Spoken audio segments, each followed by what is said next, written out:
ಬೆಳಗಾವಿ ಜಿಲ್ಲೆಯ ಚನ್ನಮ್ಮನಕಿತ್ತೂರು ತಾಲೂಕಿನ ಸುಕ್ಷೇತ್ರ ಹುಣಸಿಕಟ್ಟಿಯಲ್ಲಿ ಶ್ರೀ ರುದ್ರಸ್ವಾಮಿಗಳ ಬೆಳ್ಳಿ ಮೂರ್ತಿ ಅನಾವರಣ ಹಾಗೂ ಹುಣಸಿಕಟ್ಟಿ ಸಂಭ್ರಮ ಉತ್ಸವ ಕಾರ್ಯಕ್ರಮವು ಜೂನ್ 2ರಿಂದ 6ರವರೆಗೂ ಜರುಗಲಿದೆ ಎಂದು ಹುಣಸಿಕಟ್ಟಿಯ ಶ್ರೀ ರುದ್ರಸ್ವಾಮಿ ಮಠದ ಪರಮ ಪೂಜ್ಯ ಶ್ರೀ ಚನ್ನಬಸವ ದೇವರು ತಿಳಿಸಿದರು.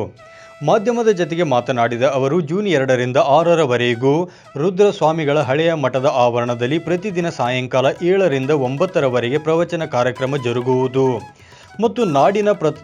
ಮತ್ತು ನಾಡಿನ ಪರಮ ಪೂಜ್ಯರ ಅಮೃತ ಹಸ್ತದಿಂದ ಹುಣಸಿಕಟ್ಟಿ ಸಂಭ್ರಮ ಹಾಗೂ ಪ್ರವಚನ ಕಾರ್ಯಕ್ರಮಕ್ಕೆ ಚಾಲನೆ, ನಂತರ ಸತ್ಕಾರ ಸಮಾರಂಭ ನಡೆಯುವುದು.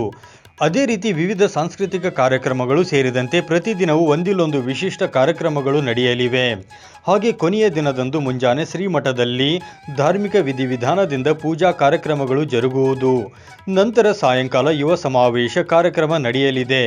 ಆ ನಂತರದಲ್ಲಿ ಸಂಸ್ಕೃತ ಕಾರ್ಯಕ್ರಮಗಳು ಜರುಗುವುದು ಎಂದು ಶ್ರೀಗಳು ಈ ವೇಳೆ ತಿಳಿಸಿದರು.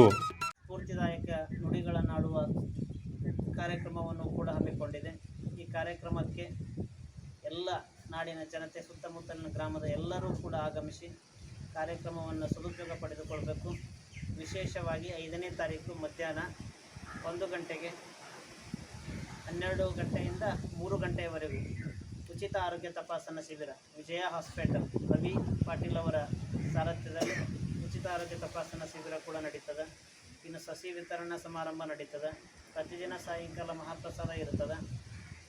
ಒಟ್ಟಾರೆಯಾಗಿ ಸುಕ್ಷೇತ್ರ ಹುಣಸಿಕಟ್ಟಿಯಲ್ಲಿ 5 ದಿನಗಳವರೆಗೂ ಭಾರೀ ಸಂಭ್ರಮ ಮನೆ ಮಾಡಿರಲಿದ್ದು, ಸದ್ಭಕ್ತರು ಆಗಮಿಸುವ ಮೂಲಕ ಸಂಭ್ರಮವನ್ನು ಕಣ್ತುಂಬಿಕೊಳ್ಳಬೇಕೆಂದು ಈ ವೇಳೆ ಮನವಿ ಮಾಡಲಾಯಿತು. Rudrappa, Hubballi, 9 live news, Kittur.